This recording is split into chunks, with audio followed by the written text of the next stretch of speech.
We're happy to have somebody that many of us know very well, Sarah Gibson. She's been at HAO for about a decade or so. Before that, she started her solar physics career as an undergraduate at Stanford, then came to CU, University of Colorado in Boulder for graduate school, and then did a postdoc and research professorship. Is this still on? Did I lose my microphone? It's fine. She did a research professorship and postdoc at NASA Goddard and Catholic University, and then went to University of Cambridge in England, and then came back to HAO about 10 years ago, and she's been here ever since. And she'll tell us about the invisible man, the mysteries of coronal cavities.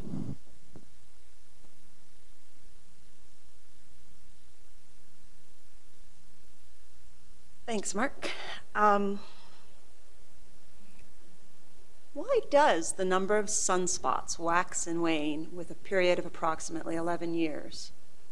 What heats the outer atmosphere of the sun, the solar corona, to temperatures of 1,000,000 degrees, despite the fact that the star it lies above has a surface temperature closer to 6,000? What accelerates the solar wind to supersonic speeds? And what hurls billions of tons of coronal plasma out into interplanetary space at speeds more than 1,000,000 miles an hour? The answer to all of these outstanding mysteries in solar physics lies in the sun's magnetic fields. Today I will talk about magnetism of the solar corona and what we can learn from observations, sometimes even when there doesn't appear to be anything there. Before I get started, I want to thank numerous colleagues here at HAO and around the world. And in particular, a lot of the results I'll be showing today come out of the hard work of an international ISI team on coronal prominence cavities that I led over the last few years. So, the structure of my talk. First of all, I'll give a little background and motivation, in particular in terms of what the sun can teach us about a more general and exciting problem in astrophysical plasmas about the storage and release of magnetic energy. Then the meat of the talk will really be about the nature of the storage stage, the pre-eruption stable coronal hydromagnetic equilibria, and in particular the coronal cavities, as shown in this background picture. And finally, I'll talk a little bit about the eruption stage. What drives these temporarily stable structures ultimately to erupt in a coronal mass ejection? So let's start with the background. What can the sun teach us about the storage and explosive release of magnetic energy in astrophysical plasmas? Well, first of all, what do we know about the coronal magnetic field? Actually, we have quite a few clues. We're helped out by the fact that in the 1,000,000-degree corona, the sun's plasma is frozen to the sun's magnetic field lines. So that, for example, in loops such as seen here, we're really looking at magnetic field lines that are being outlined by hot 1,000,000-degree plasma. Or in this movie here, of a coronal prominence at the limb, we're looking at cooler plasma, which is moving outwards, but if you'll notice, it's following a skeleton of the magnetic field that's there. We're also helped out because we have really comprehensive observations of magnetic fields at the sun's photosphere, or surface. And from these, we can extrapolate a coronal magnetic field, as seen in these green lines. From the polarities, white and black, positive and negative, we can trace out magnetic field direction. And in some cases, for example, loops like these, this does quite a good job. The problem is that this kind of extrapolation, in order to be solvable, makes assumptions, and the most fundamental of them is that there are no currents in the solar corona. This allows a solution which is the simplest possible, the minimum energy configuration. But the sun doesn't necessarily do that. In fact, for the sort of problems that I'm going to talk about today, we're pretty sure it doesn't do that. There are currents in the corona. There are twisted and sheared current-carrying field. And to illustrate what this means, these have the simplest possible connectivity from positive to negative. But you could also have a configuration as shown here.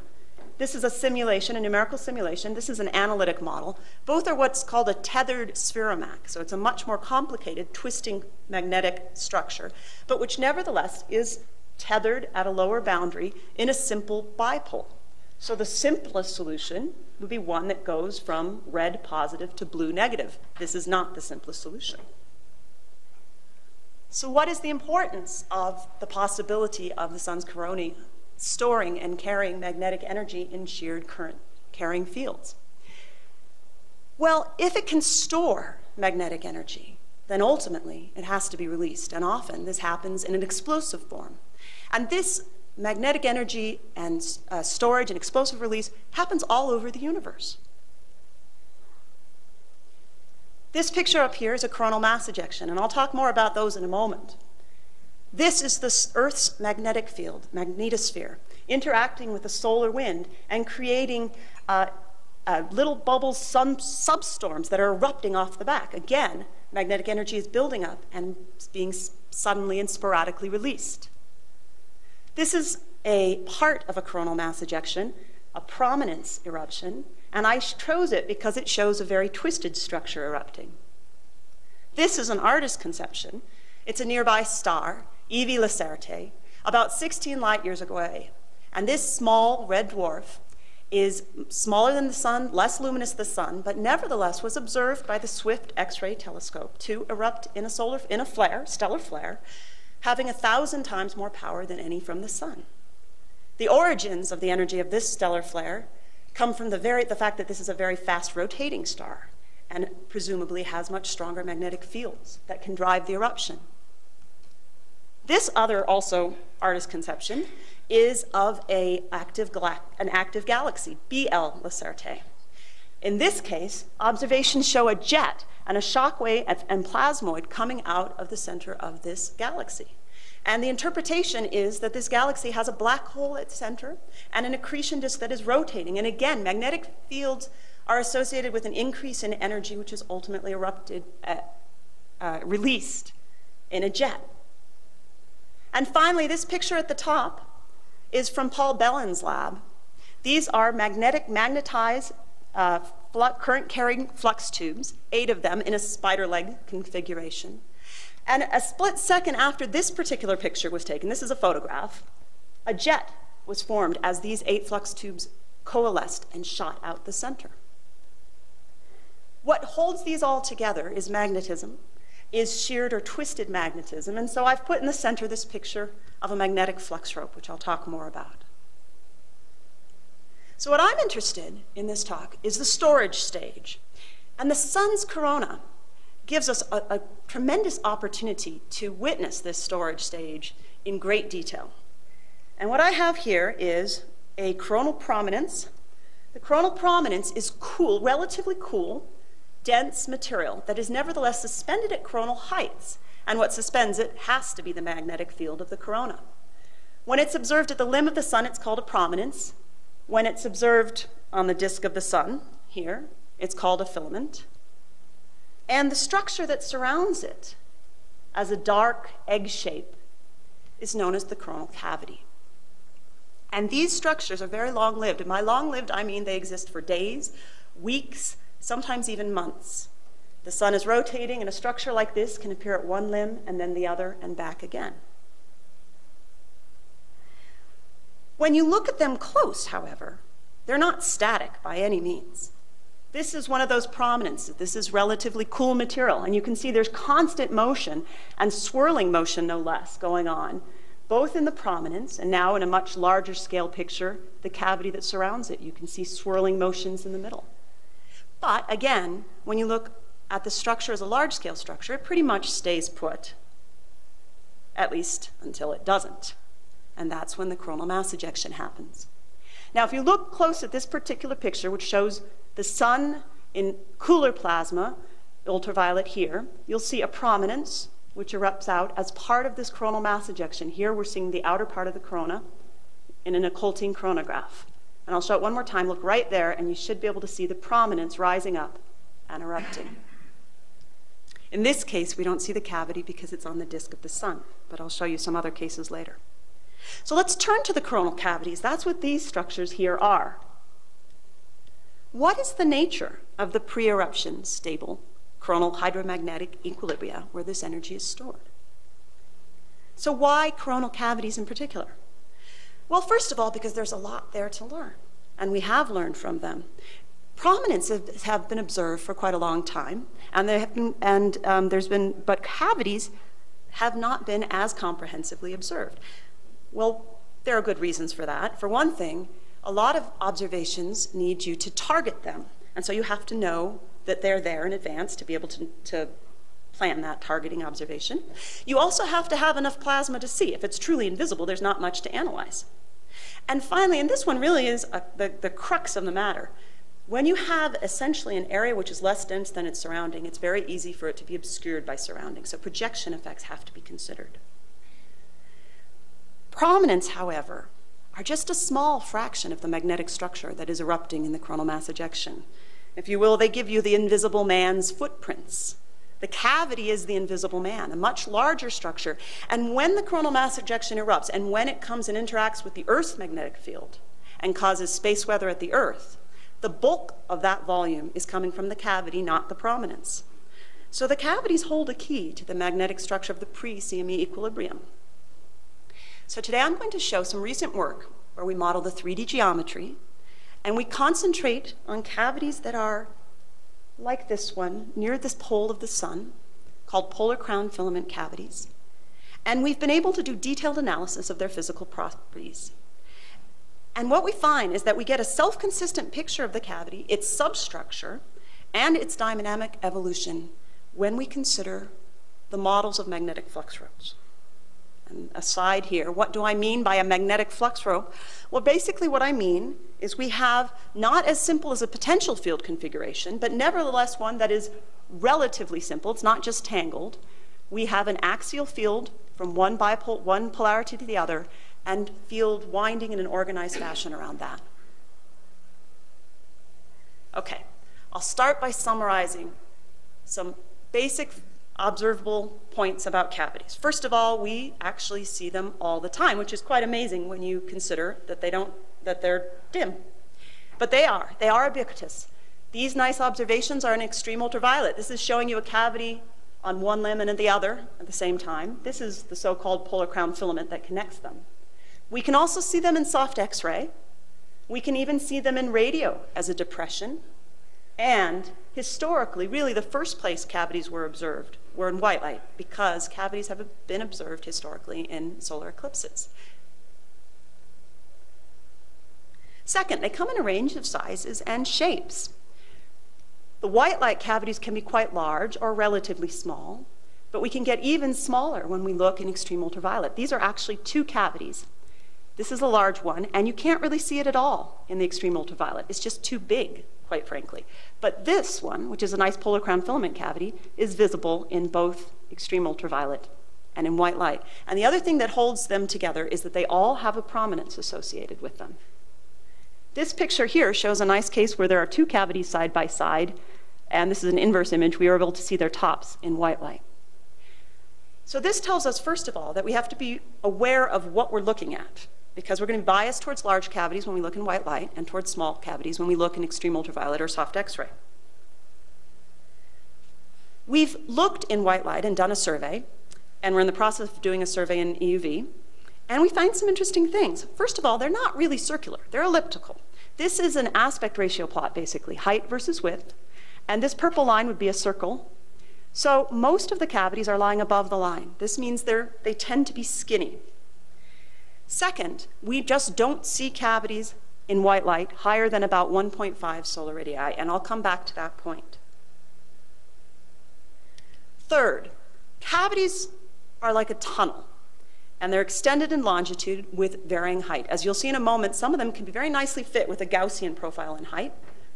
This is now showing the cavity in white light, the underlying filament in H-alpha, the cavity and the filament, which is a prominence of the limb, in EUV and in a cooler line. This is, as you can see, a very axisymmetric structure. The one I showed before where you could see them on either side was like this. We also are able to observe cavities from different viewpoints because we have the stereo spacecraft. And so we can view its longitudinal extent in two ways. The sun is kindly rotating underneath our field of view, giving us information in longitude as it rotates. And then we have the stereo spacecraft. So this particular cavity we studied very carefully and got a really good fit to its 3D morphology. And this shows what it looked like passing by in time or longitude. And this is now 3 snapshots from 3 different angles from the stereo spacecraft. So we fit this with a morphological model. As I mentioned before, it basically has a Gaussian profile in height, it has an elliptical profile in its cross-section, and it can have an angle relative to the solar equator. And we developed a semi-automated routine to fit ellipses to the cavity as it passed by in order to match this model. And we got quite a good fit. These are the data, and the data were basically, we had about 7 or 8 people, some of them in this room, doing egg fitting, because there's a qualitative aspect of where you think the outer edge of the cavity is. And we brought all these into this model, and we have basically a Gaussian profile of height, and this is a measure of the angle of the neutral line to the equator, which is very important for how this thing appears in projection. This is the net result. On the left is the observation of the cavity rotating by, and in the right is our model. And at this time, we weren't trying to fit anything, not the absolute magnitude, we were just trying to fit the morphology. So we're trying to get in the right place. And we learned some interesting things. One of them was why it was so difficult to do observing campaigns with cavities. We've been trying for quite a long time, and we've gotten several good cases, but we seem to get some observations of one thing in one case and another in another. And we finally have a case from about a month ago where I think we have everything in one place. But it's difficult to predict these things because you might have a cavity that's very clear at one limb, but by the time it rotates to the other, it's not clear at all. We originally thought this was because it was evolving, but what our analysis showed us was that line-of-sight effects could actually obscure the cavity due to a combination of the angle of that cavity neutral line underlying the axis of the tunnel, and where your observation was, your solar B angle, because the Earth moved plus or minus 7 degrees to the solar ecliptic. It turned out this was actually quite significant for these structures because of the optically thin corona. So this shows the model of our cavity if you were to plot it as a sort of a cross-section at the base of the tunnel, latitude versus longitude, and you have the cavity itself as this dark region here, and that's as observed at this limb. If you now plot it as observed at this limb, you don't have a nice sharp cavity. And in fact, that's what the observation showed. We had a really good cavity at the east limb, and it wasn't much at the west limb.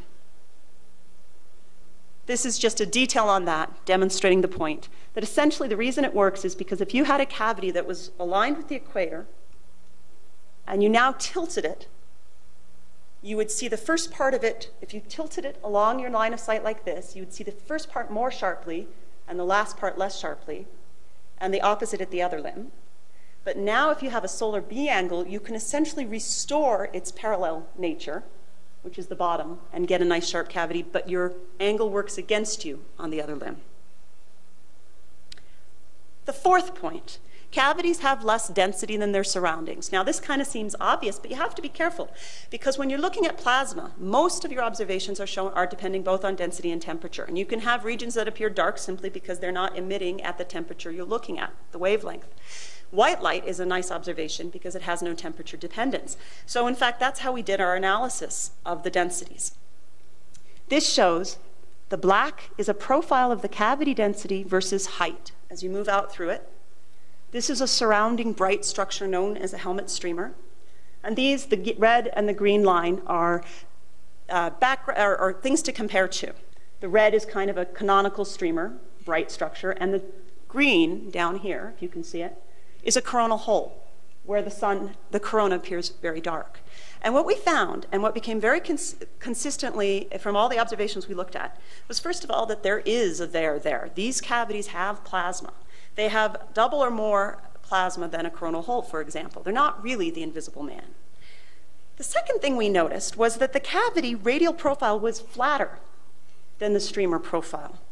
So in other words, it was darker, more depleted relative to its surroundings at the bottom than the top. And we thought about whether this could be some sort of projection effect, and we studied it very carefully with morphology, and we looked at many more cases, and we found that they were all consistent with these basic results.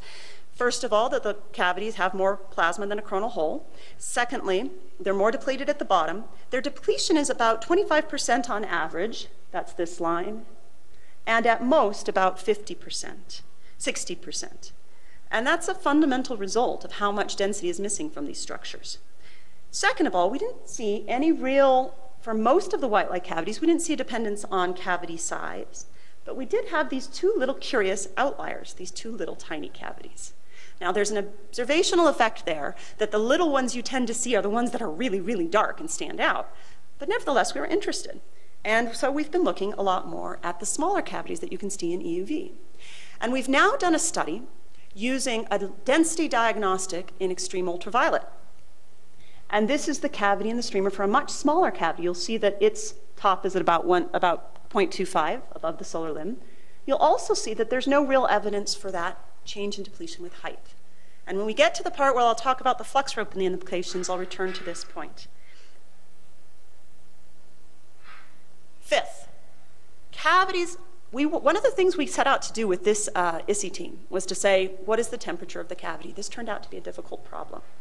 What we did know going into it was that you often get enhanced core temperatures. You get these soft X-ray cores. Okay, so this is a soft X-ray. This is a temperature diagnostic from soft X-ray showing a bump in the middle. This is a emission measure, which is related to density squared along the line of sight. And now I'm going to do an overlay so you can see where the large-scale cavity is. This is the cavity in extreme ultraviolet. And what you can see is that there's a bigger cavity here, and there's this little nougat in the center that I'll return to. The soft X-ray diagnostic is good, but it's a filter diagnostic, and really what you need is a much more sensitive spectral diagnostic. So we did this with extreme ultraviolet observations from the EIS telescope on the Hinode satellite, and we were able to fit a temperature of the cavity, which is blue, compared to the streamer, and you'll see there's not a quick answer as to which one's hotter, first of all. Second of all, we realized when we compared the actual observations, the observable, which is the line ratio in many, many different lines. These are the different lines. You take lines that are basically not sensitive, that are sensitive, that are at the same density. They're from the same species, and you take their ratio and you get out a temperature. So this is the actual ratio that we were able to forward model, and this is a direct observable compared to model, and we fit the best temperature distribution. And I forgot to mention that, you know, we did that three-dimensional morphological fit. Well, the extreme ultraviolet density fit we did assumed that morphology. It was the same cavity. So that fixed the density. And this temperature diagnostic assumed that morphology and that density. So we really knocked down the pins to try to make sure we had isolated the scientific problem of what this temperature was. And what I want to call your attention to is that the black squares are the data from the cavity. The red are the data from the streamer, the surrounding bright structure. And then we have our model. And our model is just a simple radial fit, so it's only got one real distribution. Look at the scatter. The distribution in the cavity of these line ratios is really broad. This is telling us that there's a lot of different temperatures there. And so we realized as we did these analysis that the question of whether the cavity was hotter or cooler than the surrounding streamer did have an answer, but unfortunately the answer was yes. It's clearly a multi-thermal structure. And I'll get back to that in a moment, because the sixth point is that cavities have substructure. I mentioned those hot cores. They were dubbed chewy nougats by Hugh Hudson some years ago. I don't know if you can see them as well here, but you can probably see this one. And these hot cores show up in soft X-ray. Also in the core of the cavity, you see flows. This is a diagnostic of line of sight velocity. We have two cases. One is from the extreme ultraviolet observations on Hinode, and one is from our own telescope comp in the infrared. And this is showing you red shift and blue shift, so line of sight flows. This is the cavity that's associated with these two cases. And you'll see that you have large scale, sort of 10 kilometer a second flows. These are the same kind of speeds you see in the prominence. So this is a clue that what you're looking at is a single magnetic structure with plasma flowing between the prominence and the cavities. Second, you get structure. This is the prominence here and the cavity associated with it. You get this sort of lollipop type structure. You get a nice sharp circle that sits right above the prominence. However, you have to be careful, Again, this is an emission observation, so you've got temperature and density working together in this. And this is a really nice analysis, but I dispute the author's claim that this is the edge of the cavity right at the edge of the lollipop. Because if you look at a movie and a longer time scale, you'll see that there's evolution going on, but there's a bigger structure that lies around in a kind of a tear shape, including the prominence, and that central structure is actually a substructure. And those lollipops show up. This is something that went viral, I guess, on YouTube last week. It is a UFO sucking the energy out of the sun, or something like that. Unfortunately, I'm not sure you can see it with this particular projection. It actually erupted soon thereafter, and I'll get back to that point. But there was a really clear black disk with an umbilical cord associated with the sun. Well, this is those lollipops. It's a particularly nice case because you're looking directly aligned with the axis of the structure. If you get it a little bit more oblique, you might get a structure like this, with a circle and a bit more tentacle-like structure underneath it. This is the first chewy nougat observation here, and you can see from this observation the lollipop-type structure. This is the disc, the filament on the disc, the prominence at the limb. Here is the nougat. It's this sort of central structure that's the lollipop on top of the stick. But notice this is an inverse image, so notice the white structure, kind of tear shape, that surrounds both. On the right, we have some work by Don Schmidt, who's been analyzing the flows inside the cavity. You can see the large-scale cavity, and you can see the prominence here, and it's a little bit hard to see, but this is actually a movie. And there are flows that are coming up along curved field lines. I mean, basically, this is what we saw at the beginning. The flow is following the field. And what Don has done is he's extracted these motions. So he's looked at in in this case, 2 different wavelengths, one which is showing the prominence, one which is showing you the cavity. The red is the prominence, the blue is the cavity. The purple is where you have spatial and temporal correlation between them. And you can see there's constantly flows, kind of in that, a lot of it's in that central lollipop region, but you get flows that seem to be tracing out the field lines inside. And this brings me now to the interpretation. Because this is a snapshot from Don's movie, this particular substructure of something that looks like a circle with a dot in the middle is very reminiscent of what we'd expect when we have a flux rope with field lines circulating around an axis. The idea of the cavity being a flux rope has been around for a while. It's one that B.C. Lowe has written about in many papers. And in this cartoon, I think, is the canonical cartoon of the prominence, which is this black line here, the cavity, which is the white tear shape around it, and then this streamer around that, and the solar wind from the coronal holes around that. And the idea is that if you have twisted field, you have magnetic dips capable of supporting mass, and where the prominence mass can, in fact, condense into. And then you have a magnetic structure, which is thermally isolated from the surrounding streamer, which is just simply connected like a potential field, which is your cavity. And then you have the helmet streamer itself, where you have simply connected arched field lines and mass is trapped, and you have high density. So what I want to do now is to go through the 6 points that I brought up in terms of observations and demonstrate what we know, what the flux rope interpretation says about them. So let's start with the first. Cavities are ubiquitous. Well, there's a range of observations, not just cavities, that suggest some sort of twisted flux rope configuration for both coronal mass ejections and for the structures that are there before they erupt. Here we have an eruption of a prominence filament, whatever you want to call it. And you'll see as it goes up, it twists or untwists. Here you have a filament seen on the disk, and you can see braided crisscross structure. The same kind of crisscross structure is visible inside coronal mass ejections as they erupt. And here's a nice one from Mauna Loa Solar Observatory, and you can see the central structure is, again, twisting as it goes out. And the idea here is that in the solar corona, magnetic helicity, which is basically a measure of how the magnetic fields are wrapping around each other, is very nearly conserved as a global quantity. By very nearly conserved, I mean that magnetic energy is dissipated much more quickly than magnetic helicity. And so, but the corona doesn't want to just stay in a tangled magnetic configuration. It's going to want to find a minimum energy The trick is it has to find a minimum energy that nevertheless conserves magnetic helicity. And a magnetic flux rope is basically that. You remember I commented it, it's still actually simple. Not as simple as a potential field, but about as simple as you could be for that helicity.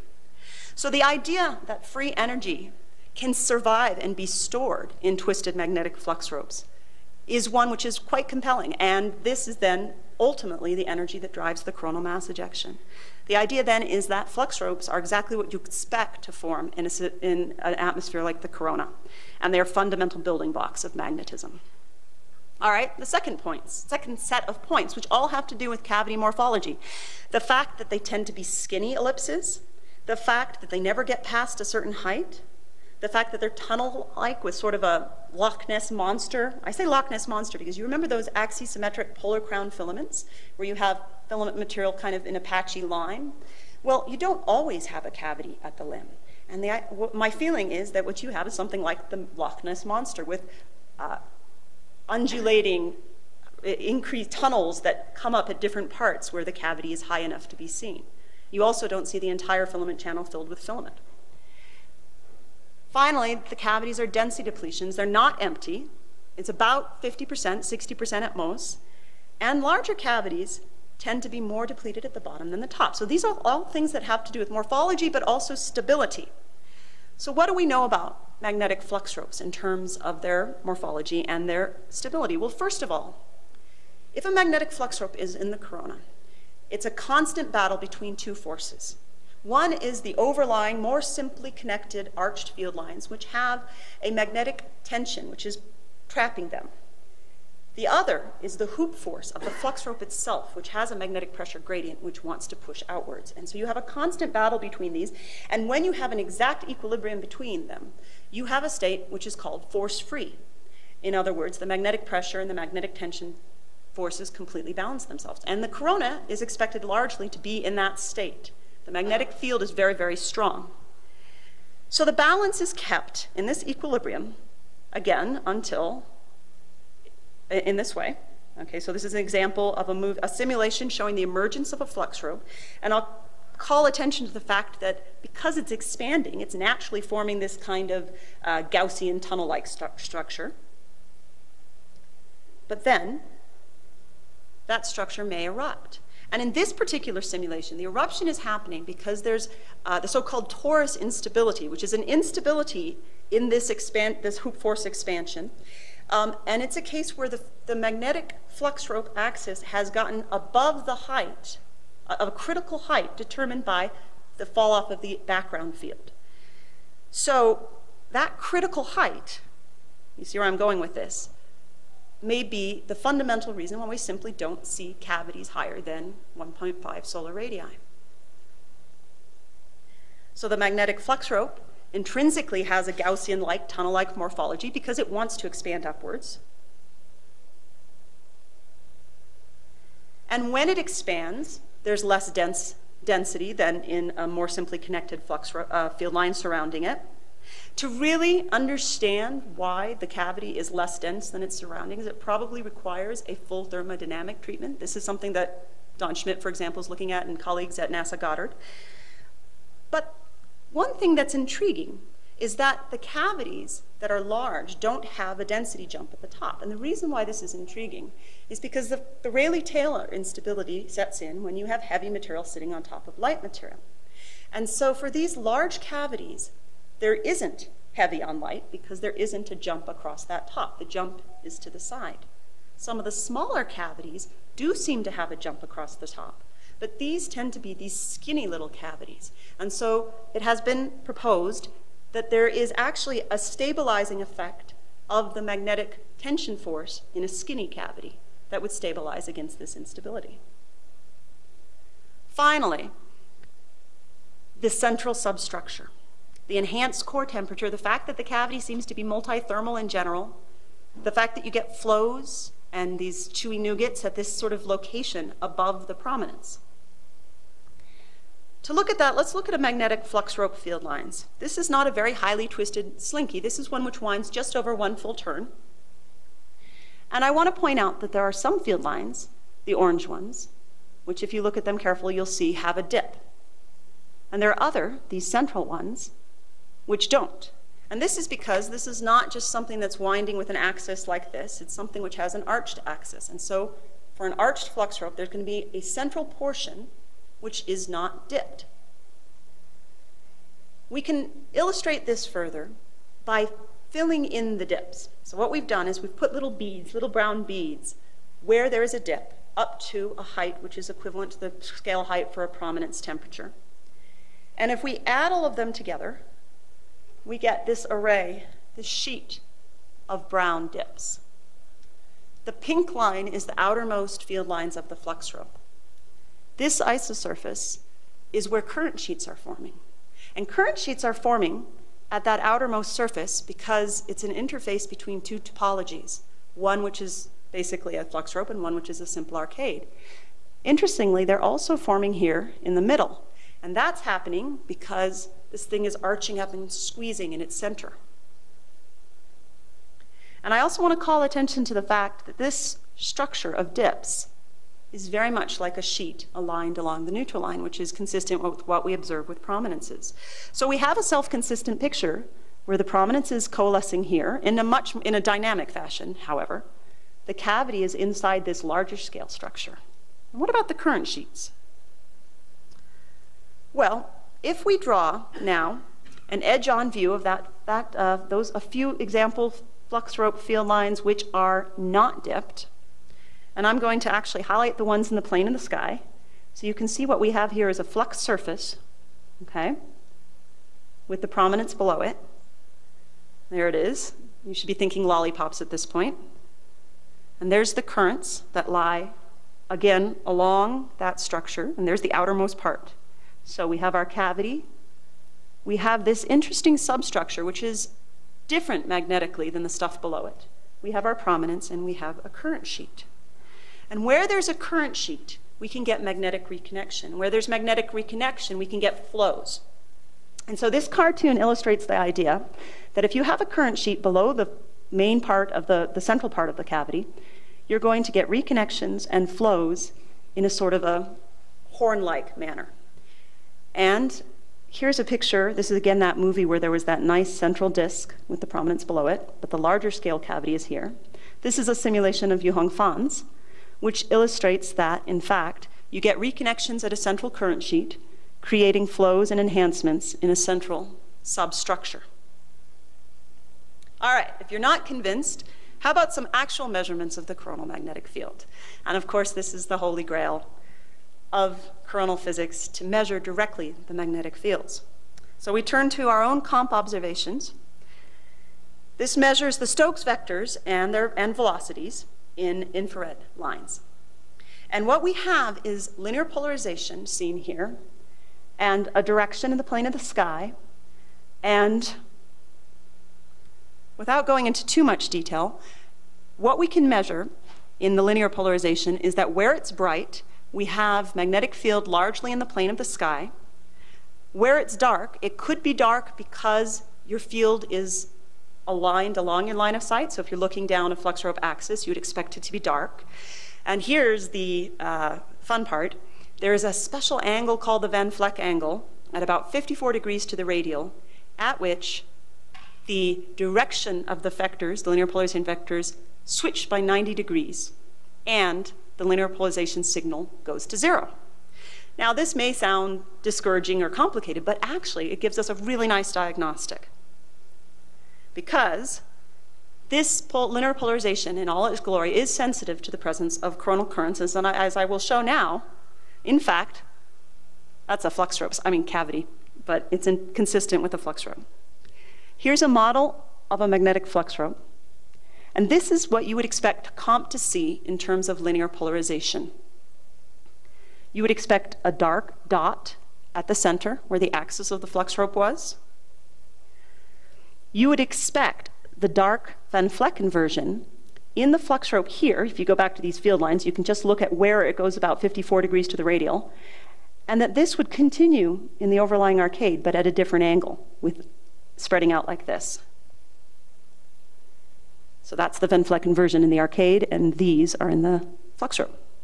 Now, it's not that simple, because you're integrating through an optically thin corona. However, this is where the cavity becomes such a nice thing to observe. Because if you can see them not well, it's because you're looking down the axis of a nice long tunnel. So when you see a cavity very nicely in, say, extreme ultraviolet, you also have essentially the perfect conditions for linear polarization comp analysis. You simply don't have line of sight obscuration. This is what the model predicts when you take into consideration the integration along the line of sight. As you can see, the basic structure's there, but the axis and the surrounding Van Vleck angle have sort of merged into a large-scale blob. This is what we observe. Here's a cavity. Here is the linear polarization signal. And the center of the cavity is essentially at the same place where the dark structure starts becoming more light. And to make this point better, let me show you some more. Here are a bunch of cavities in extreme ultraviolet and the linear comp signal. So I'll draw your attention to a couple of them. This is the one I was showing before. So there's the large-scale cavity.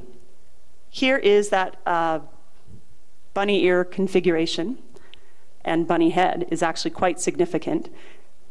And the point is that this point here in the center is where, consistently, let's look at a smaller one, this one. It's a small cavity, and the angle of when these ears start to spread happens at the center of that cavity. So you can look at cavity after cavity, and you're getting a consistent picture that these are flux ropes of different sizes. Now, we have another paper which looked at the comp observations back in 2005. And in that case, we got a slightly different magnetic configuration. This is the cavity we're looking at. It happens to be the same one that Don studied flows in. And this is the linear polarization signal. There are no bunny ears. Instead, the cavity is this broader structure. We have a dark structure in the middle and a bright ring around it. Well, it turns out this is what we would expect for a slightly more complex, but nevertheless not crazily complex configuration, which is that tethered Spheromak that I showed at the beginning of the talk. We might expect in the simulation this forms when you have a more simple wrapping around flux rope that rotates during eruption and reconnects and forms something with the topology of a Spheromak with two directions of winding, two axes of winding. If such a thing happened not during a CME, but during a failed eruption, you might get it as a stable equilibrium because for a certain amount of twist, it becomes the minimum energy configuration. So we looked at the forward model of what we would expect in linear polarization. It was a little more complicated than the simple flux rope.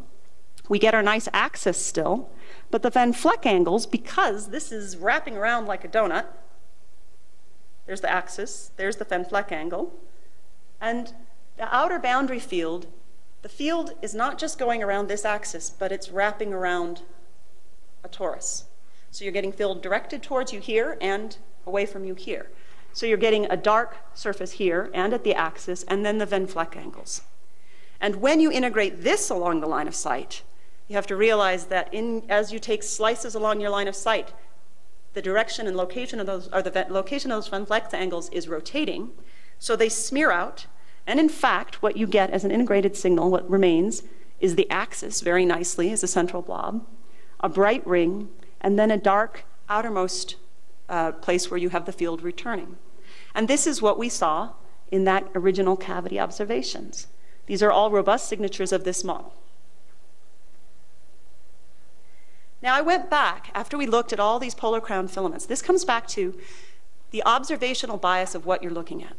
When you're looking in extreme ultraviolet, what you will see and what you will find in cavities are the polar crown filaments. Really nice, sharp, dark, those two little ones we saw in the initial slide. When you're looking at white light, you'll see larger scale cavities. This is the comp, this is actually the intensity of the infrared. This is the cavity. It's kind of hard to see, but we could see it also in white light extending up here. Here's the cavity. It's bigger than this central structure here. Here's another one.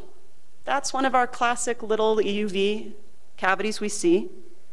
And when we look at what we observe in the linear polarization, if you can see, there's our bunny ears at the top, the bunny head.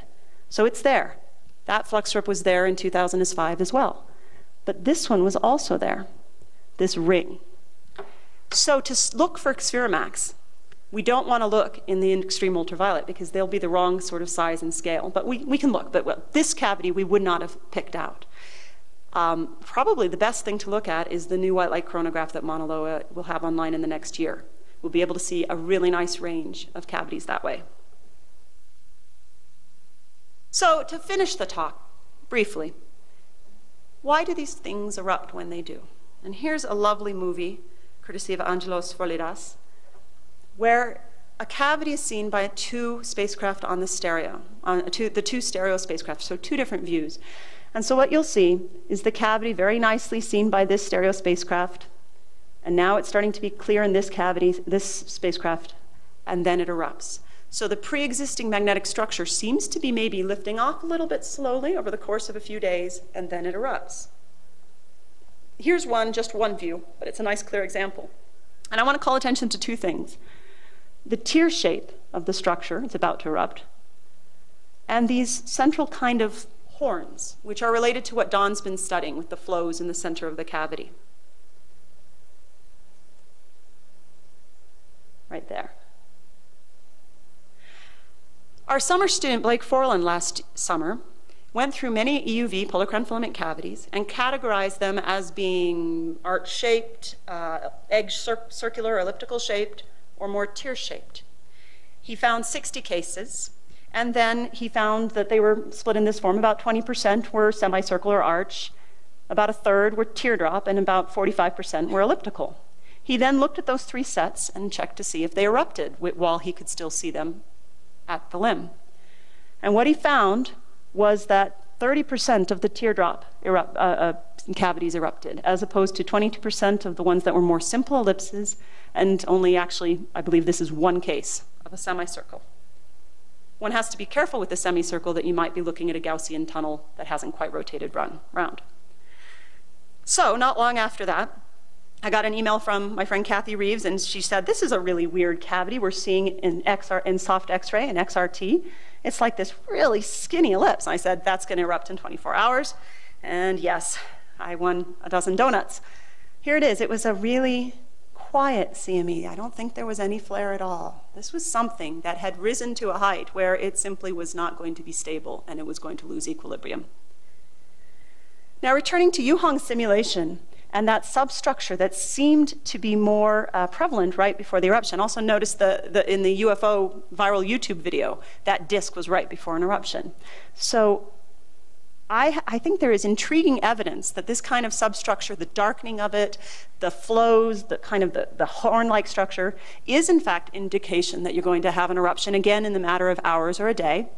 In Yuhong's simulation, that's exactly what happens, and I've already explained how that happens with the current sheets forming reconnections, but the reason that the tear shape is particularly significant may be because we have a change in topology. If a magnetic flux rope is sitting so that its the bottom of the flux rope is basically at the base of the corona, it has what's called a bald patch because the field there curves upward like a U shape. And if, however, it rises to a point where the surrounding field meets below it and forms an X-line topology, current sheets can form there and reconnections are likely to happen. And so various papers over the last year or two have been looking at simulations, both analytic and those based on magnetic maps, and they're arguing that in fact that's exactly what happens. So the reason the cavity can last for weeks and weeks and weeks is it's in this fairly stable bald patch configuration where the bottom of the flux rope is essentially at the base of the corona. But then something happens, maybe it gets more flux and it begins to rise. It has an X-line topology, and at this point, reconnections continue to form more twisted flux, which feeds the beast. It rises, and it rises ultimately to a height where the torus instability sets in and it has to erupt. So, my conclusions. Magnetic flux ropes explain the following cavity observations. First of all, cavities are ubiquitous. This is because twist happens. The nature of the solar corona is one with conserved helicity, and magnetic structures with twist are likely to be there. 2, Cavities have a morphology of a Gaussian-shaped tunnel with a skinny elliptical cross-section. This is because twisted flux expands, and this basic shape is exactly what you'd expect with a flux rope rising up. 3, the cavity height, shape, and internal structure are indicators of a likelihood for eruption. And this is what you'd expect if you have a change in topology shortly before the eruption, with the formation of the X-line and the tear shape becoming the predominant magnetic topology. So the take-home message, if you haven't gotten it already, is that cavities, all the observations point to them being magnetic flux rope. But the other take-home message, which you may have had many years ago from your parents or some other concerned adult, of course, is that candy causes cavities and is equivalent. Thank you. I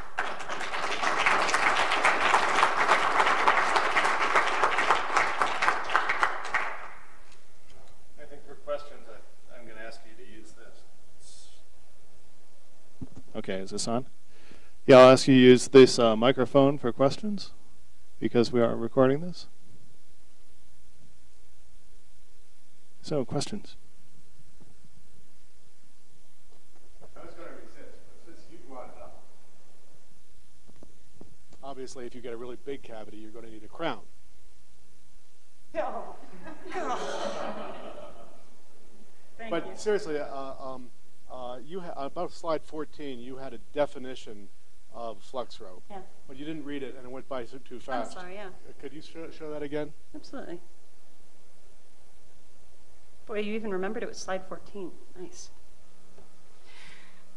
So you have essentially a bipolar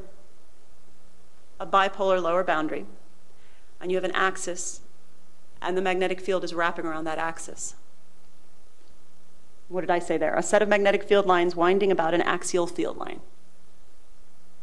And the Spheromak is a more complicated version of that, because in that case, you essentially have two axes. The central axis, think of a slinky wrapped around on itself and then kind of squished out so that there's an apple core in the middle, and the field wraps around that as well as around the external. And in that case, the prominence is actually wrapping around that central apple core. Does it also imply something about closed flux surfaces, that there's no flux that goes off to infinity, or is... Are you saying in this particular, in the 3 dimensions, there's an important point to make, which is that if you notice, it's not closed, the flux rope, in the sense that the outer separatrix surface is this purple ribbon of field. And that's significant in terms of understanding how the reconnections and the current sheet might feed the flux rope. One of the subjects I would have liked to talk about, but I seriously had, I mean, there are so many exciting observations now in cavities, I had to pick and choose. BC Lowe has done some work with Tom Berger and others at Stanford and Lockheed. And they see, and in the past, Juliana Datoma and others have observed these structures. These are little tiny dark bubbles that rise in the corona. And in Tom's case, he can see them going to coalesce with the flux, with the cavity. I talked about the reconnections in the outer surface of from the current, at the current sheet, creating these horns. If it was a 2D case, you'd be wrapping around and building the flux rope from the outside in. In 3D, in discussions with Yu Hong and looking at her simulations, we realized that really what's happening is that you're getting reconnections outside that surface, which is building a flux rope, a little mini separate flux rope at the current sheet with a different axis, which, however, if it rises, can coalesce with the larger flux rope. And this is an eruptive simulation, but the question of how the cavity forms and grows is a really, really interesting one, and this may be an example of the process that happens. Thank you, Sarah, for a very interesting talk.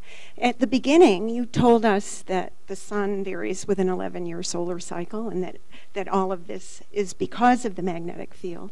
Is there any evidence that the complexity of the flux ropes may vary with solar cycle, or that the complexity of the cavity substructure may vary with solar cycle? That is a really interesting question and something I forgot to mention. But of course, that's another possibility as to why in our initial survey of cavities, we haven't seen the Spheromak. One possibility is we've been looking at these little tiny polar crown filaments. The other possibility is that the one we saw was in 2005. And as I said, you might form them by these failed eruptions, but to have that, you need to have fairly strong overlying field. And so is it a maximum descending phase thing to create the magnetic topologies like that? That would be very interesting to study. And as we go towards or away from, if we're at maximum now, I guess that's the question, we can look at that and we can see how that works. And I wanted to show you one slide that I didn't show, if I can find it, where we looked at the solar cycle variation of cavity size and structure and location. There it is. Yeah.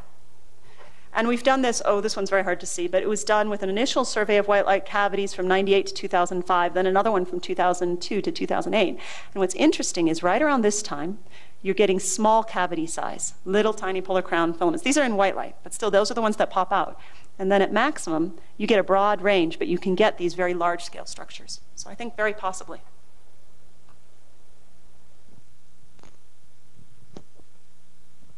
Sarah, do you have any feel for what fraction of the eruptions take place without any flare signature? You showed one.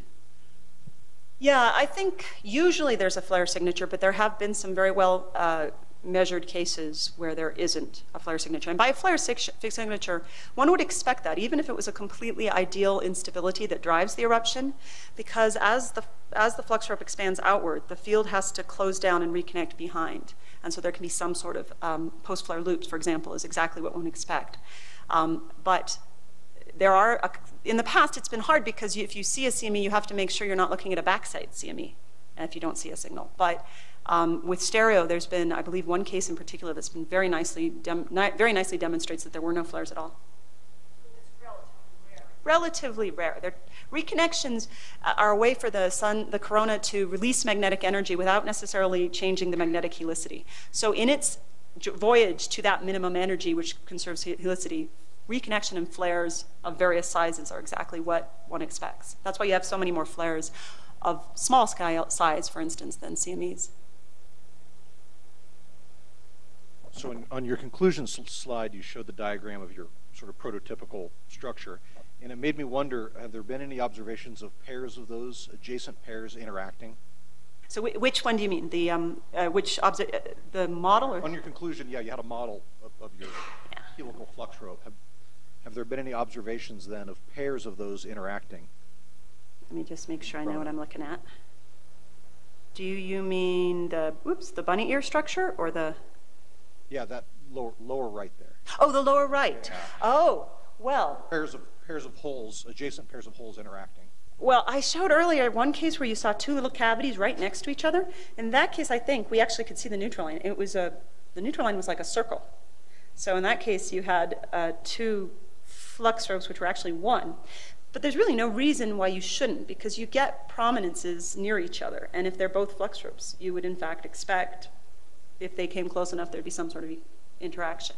There's been all sorts of interesting theoretical studies about what happens when flux ropes merge, and if they're opposite direction helicity or the same direction helicity, and so on. Further questions? Let's thank Sarah again.